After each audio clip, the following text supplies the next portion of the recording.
کہ نواز شریف جلسے جو ہے نا بھاگ رہا ہے، الیکشن کمپین ہی شروع نہیں کر رہا.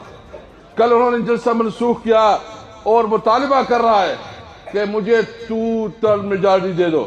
السلام علیکم ناظرین، میں ہوں معروف ملک اور آپ دیکھ رہے ہیں سیاست نامہ. دوستو، جب سے دنیا بنی ہے ایک کہاوت مشہور ہے کہ انوکھا لاڈلا کھیلن کو مانگے چاند. لیکن شکر ہے خدا کا کہ ہماری زندگی میں اس بات کا ہمیں پتہ چل گیا کہ یہ کس طرح کے شخص کے لیے یہ بولا جاتا ہے، اور وہ شخص ہیں ہمارے سپر لاڈلے نواز شریف صاحب. کیونکہ انہوں نے نہ الیکشن لڑنا ہے، نہ کمپین کرنی ہے، نہ انہوں نے ووٹ مانگنا ہے اور نہ ان کو ووٹ پڑھنا ہے، لیکن ان کو وزیر اعظم کی کرسی چاہیے. واہ باوجی واہ، کرنا کرانا کچھ نہیں اور کھیلن کو مانگے چاند.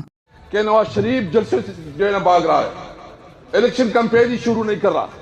کل انہوں نے جلسہ منسوخ کیا اور مطالبہ کر رہا ہے کہ مجھے 2/3 میجارٹی دے دو.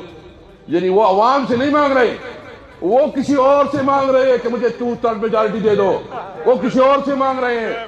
یہ فیصلے عوام نے کرنے ہیں یا کسی اور نے کرنے ہیں؟ یہ اختیار آپ کا ہے یا کسی اور کا ہے؟ یہ آپ کا اختیار پہ ڈاکہ ڈالا جا رہا ہے. نواز شریف مطالبہ کر رہا ہے کہ مجھے 2/3 میجارٹی دے دو. یہ انشاءاللہ عوام آپ سے ایک ایک چیز کا حساب لے گی. اگر ویڈیو پسند آئی ہو تو لائک، شیئر اور سبسکرائب ضرور کیجیے گا. اللہ حافظ.